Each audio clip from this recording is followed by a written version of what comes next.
Bonjour, aujourd'hui je vais répondre à la question que tout le monde se pose, peut-on stocker des affaires sur une place de parking ou dans un garage? Il faut savoir que ça dépend de la situation et de l'emplacement de la place de parking ou du garage. En France, c'est principalement l'article 78 de l'arrêté du 31 janvier 1986 qui parle des risques d'incendie dans les parkings. Côté suisse, la plupart des règlements intérieurs s'appuient sur les directives de protection incendie de l'Association des établissements cantonaux d'assurance incendie. Revenons sur l'arrêté sur la protection incendie.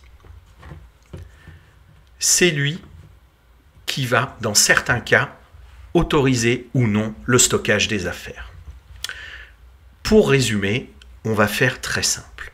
Lorsque vous avez un garage ou une place de parking qui est située sous des habitations, sous des logements, le stockage ou l'entreposage d'affaires est totalement interdit pour des risques d'incendie.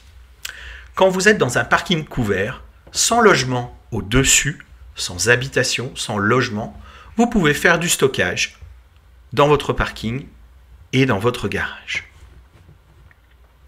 Il y a encore autre chose qui vient s'ajouter.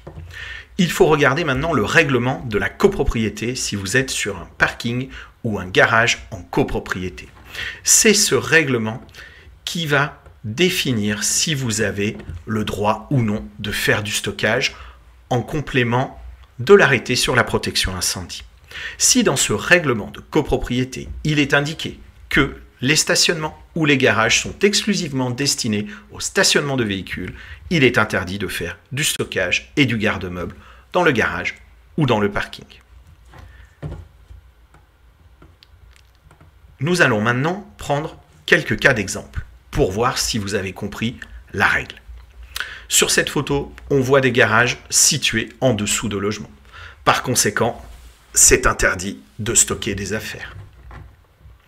Autre cas d'usage, un peu plus difficile celui-ci. Nous sommes sur des garages situés en souterrain, sous un parking de véhicules en plein cœur d'une ville. Ce parking est très particulier puisqu'il a été victime d'un grave incendie il y a plusieurs années. Les logements sont situés tout autour de ce parking. Vous voyez sur ce parking, il y a des bouches d'évacuation d'air. Et bien dans ce parking, il y avait le règlement de copropriété qui interdisait le stockage d'affaires à l'intérieur et en plus, vous avez des liens avec les habitations autour. Donc dans tous les cas, le règlement de copropriété et la situation géographique interdisaient aux locataires de stocker des affaires. Dans ce cas-ci, vous pouvez faire du stockage et du garde-meuble. Pourquoi? Puisque là, les garages sont totalement détachés des habitations et des logements. Ils sont séparés, il n'y a rien au-dessus. Donc si un incendie se déclare, il y a beaucoup moins de risques pour les habitations autour. Dans ce cas présent, nous avons des garages situés en extérieur, aucun logement à proximité. C'est la même chose, vous l'avez deviné, vous pouvez faire du stockage, entreposer des affaires sans souci. Et dans ce cas-là, le règlement de copropriété ne doit pas l'interdire. Sur le cas suivant, nous avons un garage dont l'entrée est juste ici et qui va partir en souterrain sous des habitations. Dans ce cas-là, place de parking ou garage, il est totalement interdit de stocker des affaires à l'intérieur. Prenons le cas suivant. Cas suivant, vous êtes sur des garages rattachés à des logements, mais détachés des logements quand même. Par conséquent, vous pouvez faire du stockage, entreposer des affaires à l'intérieur de ces garages. Alors vous allez me dire, c'est interdit, mais tout le monde le fait. Ça, c'est quelque chose qui revient souvent au sein du club. C'est interdit, mais tout le monde le fait.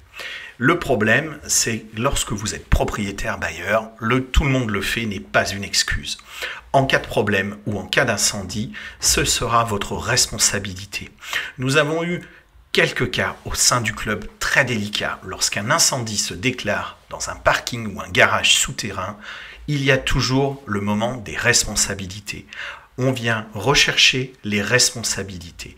Et si vous n'avez pas respecté le cadre d'un règlement intérieur ou de l'arrêté contre la lutte des incendies, vous pouvez avoir un détachement de votre assurance.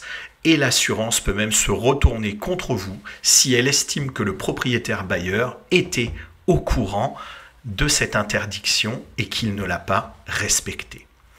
Je vous dis à très bientôt pour une nouvelle vidéo.